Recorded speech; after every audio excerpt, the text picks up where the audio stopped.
पीछे चले जाए, बाकी को भी दर्शन होने दें।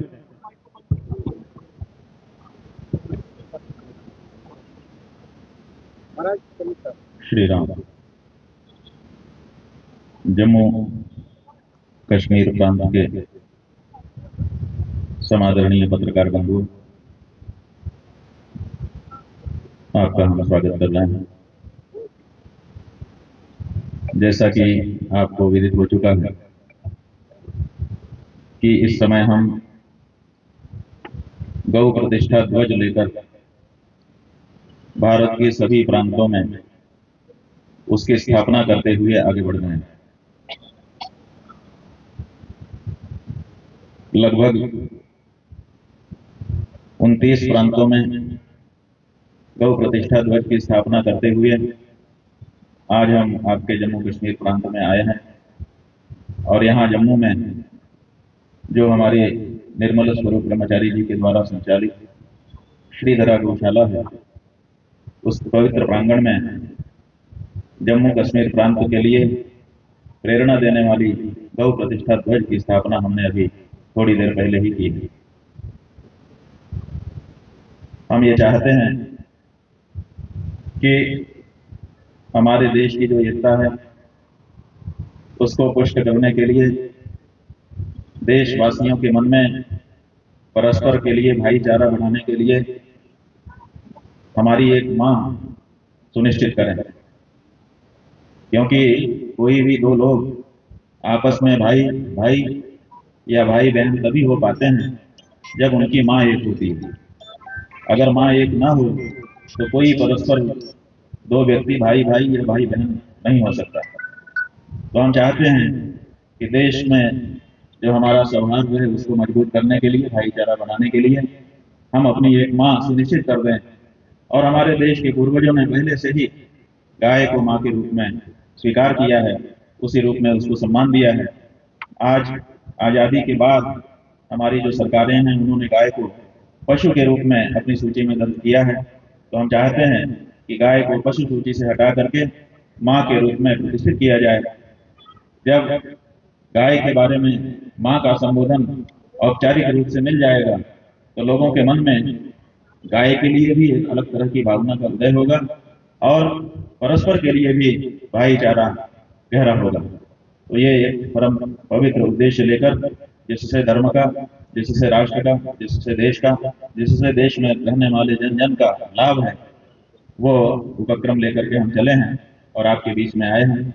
हमको बड़ी प्रसन्नता है कि जम्मू के लोगों ने बड़े उत्साह के साथ इस गौध्वज की प्रतिष्ठा में भाग लिया है और अभी भी इस संदर्भ में संतों के, महंतों के, विद्वानों के विचार सुनने के लिए यहाँ बड़ी संख्या में समवेत हो रहे हैं।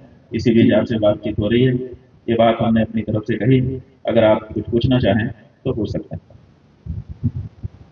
आज भी आप देखते हैं कुछ लोग माइक ले लीजिए ताकि लोग भी सुन लें, उनका भी सुने।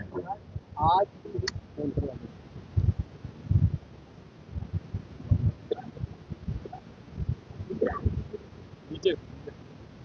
महाराज आज भी आप देख सकते हैं कि लोगों ने गौ रखी है, उसके बाद उनके बाद शाम को बाहर चलने के लिए छोड़ देते हैं, इसलिए आप कहते हैं। हाँ, बिल्कुल सही है, क्योंकि आपकी सरकारों ने गाय को पशु के रूप में दर्जा दे दिया, पशु कह दिया। और कैसा पशु? दुधारू पशु। उनकी जो शब्दावली है वो ये है कि दुधारू पशु है। तो लोगों ने ये समझ लिया कि दुधारू पशु का मतलब दूध वाला पशु। जब तक दूध है तब तक उसका प्रयोजन है, जब दूध नहीं है तो क्या प्रयोजन है। तो इसलिए जब तक दूध मिल रहा है तब तक तो उसको खिलाते पिलाते हैं, घर में रखते हैं, सेवा करते हैं। और जब दूध देना बंद कर दिया तो स्वाभाविक रूप है उससे दूर होने की इच्छा करने लग जाते हैं। यही एक समस्या है। हम ये चाहते हैं कि गाय के बारे में ये जो धारणा आजादी के 78 सालों में हमारे देश में बना दी गई, उस धारणा को समाप्त किया जाए और गाय को माँ के रूप में संबोधित करते हुए गाय का जो असली महात्म्य है वो लोगों के सामने लाया जाए। अगर उनको पता चल जाएगा कि दूध तो बहुत छोटी चीज है, अगर गाय सेवा प्राप्त करके प्रसन्न होकर के आशीर्वाद दे तो संसार की ऐसी कोई चीज नहीं है जो हमको न मिल सके। उसके आशीर्वाद में बड़ी ताकत है। तो उसके आशीर्वाद के लिए दूध न देने पर भी उसकी सेवा न करने लग जाएगा। लेकिन ये दृष्टि विकसित नहीं की जा रही है, इसीलिए हम कहते हैं कि उसको माता कहो और ये अंतर पड़ जाएगा। देखिएगा जैसे ही ये स्वीकृति होगी लोगों की धारणा बदल जाएगी। और कोई इनको दीजिए, यहाँ भी। चरवाला गुरु जी, मैं पंकज आपसे क्वेश्चन करने जा रहा हूँ कि यहाँ पे जो गो तस्कर जितने भी हैं उनमें जो एडमिनिस्ट्रेशन द्वारा उन पे पकड़ सही तरह नहीं की जाती, तो क्या इसमें गवर्नमेंट की इन्वॉल्वमेंट है? जो एडमिनिस्ट्रेशन सही तरह काम नहीं कर पा रही, गो तस्करों को नहीं पकड़ पा रही, इस पे आप क्या? देखिए, जो हमारी सरकारें हैं उनके पास असीमित शक्तियाँ हैं, उनके पास आर्थिक कोई समस्या नहीं होती है, बजट होता है, उनके पास पुलिस है, उनके पास गुप्तचर विभाग है, और उनके पास जनता में से भी बहुत से लोग हैं जो जरूरत पड़ने पर उनके लिए खड़े होकर के काम करने के लिए तैयार रहते हैं, स्वयं सेवक। तो ऐसी परिस्थिति में अगर गवर्नमेंट माने सरकारों की इच्छा शक्ति हो तो किसी भी दशा में ये घटनाएं नहीं हो सकती हैं, लेकिन फिर भी इस तरह की घटनाएं होती हैं तो निश्चित रूप से ये कहना होगा कि इसमें जो प्रशासन है और जो सरकारें हैं वो किसी न किसी स्तर पर सम्मिलित होगी। हाँ जी, माइक ले लो। आप पत्रकार हैं, पत्रकार ही पूछेंगे, अब बाकी को भी मौका होगा, आप फिर लिख के दे दो, बताएंगे आपको।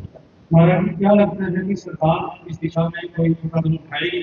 जो मौजूदा सरकार है, जो जिस संकल्प को लेकर आप करें? देखिए, इस समय कौन सी पार्टी की सरकार है हम इस तरह से नहीं देखते, क्योंकि आज हम इस तरह से देखें तो कल दूसरी सरकार हो जाती है। इसी सरकार के कुछ लोग आगे पीछे वो करके नया नई सरकार बना लेते हैं, कई बार ये भी होता है बीच बीच में भी जनता नहीं चुनती है फिर भी लोग आपस में मिलजुल करके पलट देते हैं मामला। तो कब कौन सी सरकार होगी कुछ पता नहीं रहता, इसलिए हम ये नहीं सोचते हैं कि किस समय किस पार्टी की सरकार है, किस गठबंधन की सरकार है। हम ये सोचते हैं कि कोई ना कोई सरकार तो है, और जो सरकार है वो हमारे संविधान की शपथ लेकर के बैठी हुई है और जनता के लिए बैठी हुई है।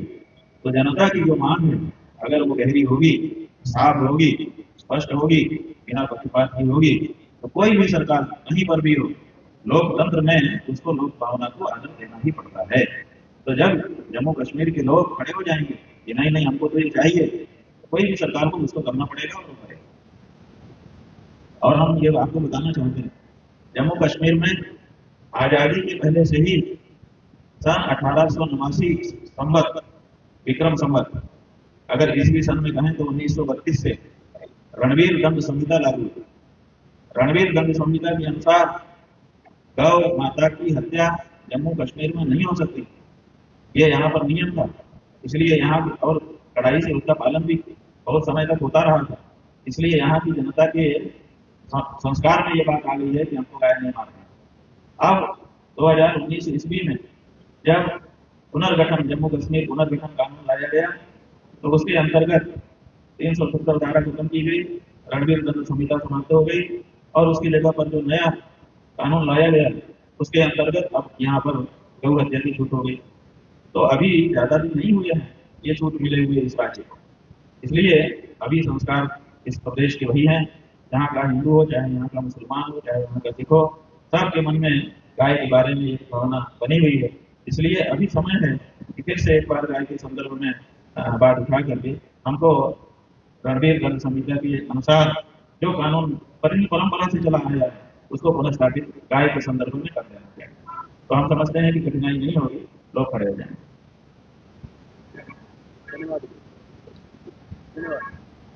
और किसी के मन में कोई सवाल हो?